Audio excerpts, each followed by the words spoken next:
બનાસકાંઠામાં પાલનપુરના જૂના RTO circle પાસે એલિવેટેડ બ્રિજની કામગીરીને લઈને આક્ષેપ થયા છે।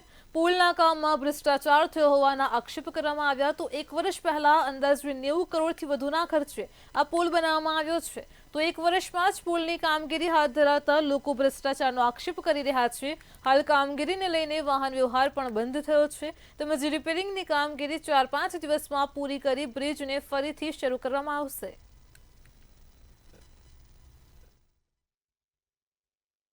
આ બ્રિજને ચાલુ થાય જે એક જ વર્ષ પૂર્ણ થયું છે તો પણ આ બ્રિજની આ દશા છે।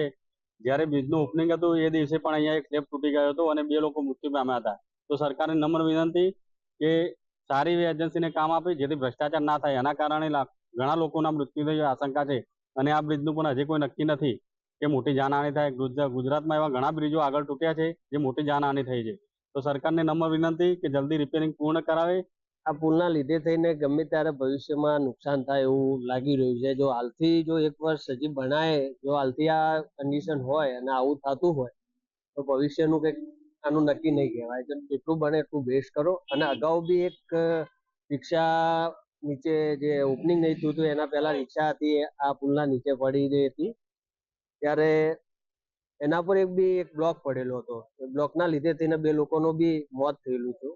બનાસકાંઠા જિલ્લાના મુખ્ય મથક પાલનપુરના આરટીઓ સર્કલ ઉપર 1 વર્ષ પહેલા 3 એલિવેટેડ જે બ્રિજ હતો તેનું લોકાર્પણ કરવામાં આવ્યું હતું। વિધાનસભાના અધ્યક્ષ શંકરભાઈ ચૌધરીએ આ બ્રિજનું લોકાર્પણ કર્યું હતું, પરંતુ 1 વર્ષના સમયગાળામાં આ બ્રિજ ઉપર સમારકામની કામગીરી હાથ ધરવામાં આવી છે। એટલે કે ક્યાંક ને ક્યાંક આ બ્રિજ ઉપર ક્ષતિ સર્જાઈ છે અને આ ક્ષતિને લઈ અને અત્યારે જે છે તે સમારકામ હાથ ધરવામાં આવ્યું છે। જોકે મહત્વની વાત એ છે કે 90 કરોડના ખર્ચા આ બ્રિજને જે બનાવવામાં આવ્યો હતો અને બ્રિજ બન્યો હતો તેના પહેલા જ આના ગડર પડતા 2 લોકોના મોત પણ થયા હતા। ત્યારે ફરી એકવાર આ બ્રિજનું લોકાર્પણ ગત 12 સપ્ટેમ્બર 2024 કરવામાં આવ્યું હતું અને આજે 12 સપ્ટેમ્બર 2025 છે। એટલે કે 1 વર્ષમાં જ આ બ્રિજ ઉપર ક્ષતિ સર્જાઈ છે અને આ ક્ષતિને લઈને અત્યારે જે છે એ અત્યારે જે એજન્સી હતી તે એજન્સી દ્વારા તેનું સમારકામ હાથ ધરવામાં આવ્યું છે। જો કે બીજી બાજુ અહીંથી પસાર થતા વાહન ચાલકોનું કહેવું છે કે આ બ્રિજના ઉપર 1 જ વર્ષમાં જો ક્ષતિ સર્જાઈ હોય તો આનું જે કામ છે તે કામ કેટલું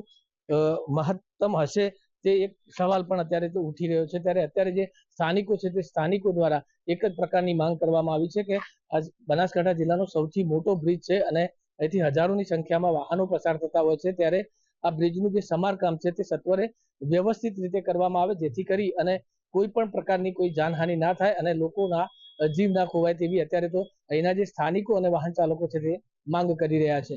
રમેશ પટેલ, મંતવ્ય ન્યૂઝ, બનાસકાંઠા।